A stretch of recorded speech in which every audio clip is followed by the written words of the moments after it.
नमस्कार मित्रांनो, कसे आहात सगळेजण. आज मी तुम्हाला मावशी आणि काकाची कथा सांगणार आहे. त्यामुळे कथा शेवटपर्यंत नक्की ऐका किंवा वाचा. चला कथेला सुरुवात करूयात. आमच्या गावी सुट्टीत जायचं म्हटलं की खूप मजा येते. पण यावेळची सुट्टी माझ्यासाठी खूप वेगळी ठरली. माझी संगीता मावशी लग्नानंतर 2 वर्षांनी गावी आली होती. मावशी दिसायला एकदम भारी होती, एकदम टवटवीत. तिचं हसणं बोलणं बघून कोणाचंही लक्ष तिच्याकडे जाईल ती अशी होती. तिचे पती म्हणजे माझे अविनाश काका शहरात नोकरीला असतात. काका दिसायला कडक असले तरी मावशीचे खूप लाड करायचे. दुपारची वेळ होती. घरचे सगळे कामासाठी बाहेर गेले होते. मी आणि मावशीच घरी होतो. मावशी नुकतीच आंघोळ करून बाहेर आली होती.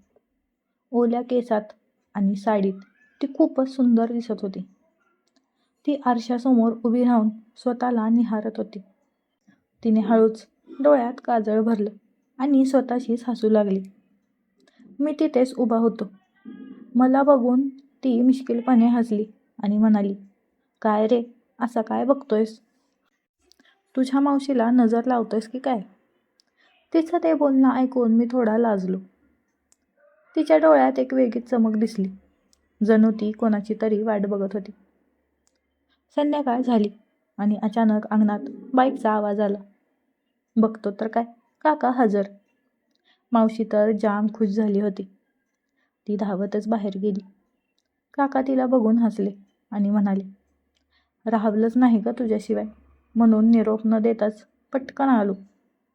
मावशीने लाजून मान खाली घातली आणि हसू लागली.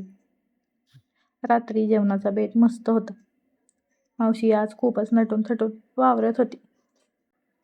जेवताना ती मुद्दामून काकांना जास्त प्रेमाने वाढत होती. दोघांच्या नजरा सारख्या एकमेकांना भिडत होत्या. घरचे सगळे गप्पा मारत होते, पण मावशी आणि काका एका वेगळ्याच दुनियेत होते. रात्रीचे 12 वाजले होते. गावाकडे रात्री लवकरच शांतता होते. काकांसाठी बाहेरच्या खोलीत बिछाना केला होता आणि मावशी आतल्या खोलीत झोपायला गेली होती. पण मला माहीत होतं की हे दोघं लांब राहू शकणारच नाहीत. मी हॉलमध्ये झोपलो होतो. अचानक मला कसला तरी आवाज आला. मी पाहिलं तर मावशी साडी सावरत चोरपावलांनी काकांच्या खोलीकडे जात होती. तिची ती लगबग बघून मला राहवलंच नाही आणि मीही हळूच तिच्या मागे गेलो. ती काकांच्या खोलीत गेली. मी खिडकीतून डोकावून पाहिलं तर आत अंधार होता. पण खिडकीतून येणाऱ्या उजेडात दिसलं की मावशी काकांच्या शेजारी बसली होती. काकांनी तिचा हात धरला होता आणि दोघंही खूप हळू आवाजात बोलत होते. "का हो, इतकी घाई कशाला केली यायची?" मावशीने लाडाने विचारलं. "तुझी आठवण येत होती ग, म्हणून काम सोडून आलो," काकांचा आवाज आला.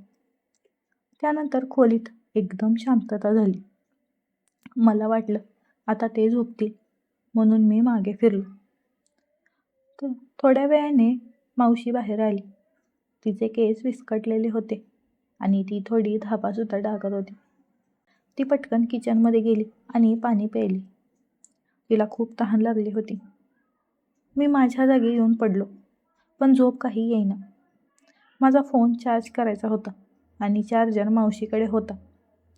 मी उठलो आणि मावशीच्या खोलीकडे गेलो, पण तिथे मावशी नव्हतीच. मला वाटलं ती पुन्हा काकांकडे गेली असेल. मी पुन्हा तिथे गेलो. दार थोडं उघडंच होतं.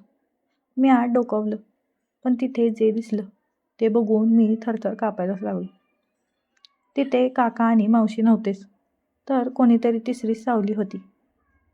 मी घाबरून मागे पळणार तेवढ्यात कोणीतरी मागून माझं तोंड दाबलं. ती मावशी होती. तिने काकांचा शर्ट घातला होता आणि ती घाबरलेली होती. "गप्प बस, आवाज करू नकोस," ती कुजबुजली. "मावशी, काय होतं हे? काका कुठे आहेत?" मी घाबरून विचारलं.